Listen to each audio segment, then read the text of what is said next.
Higit 20 years na nga pala siya sa Kongreso, kasama yung 3 years stint bilang Taguig Representative from 2016 to 2019. Senior legislator na nga si Pia Cayetano pero halos kontento lang sa pananahimik, lalo na sa ilalim ng Duterte regime.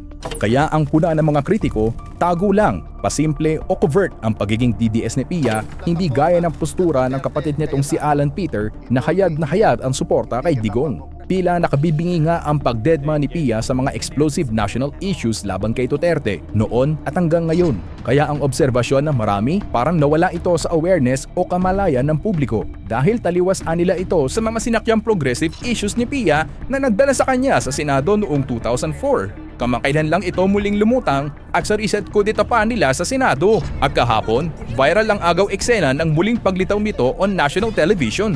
Pero halatang hindi bumenta sa taong bayan ang sub-story ng senadora. Imbes na simpatya, katakot-takot na kantsaw at negative feedback ang na magnet ng tinagurian drama ni Pia. Sa harap ng ganitong public reaction o sentiment, gising at sawa na nga ba ang taong bayan sa alokohan at kengkuyan?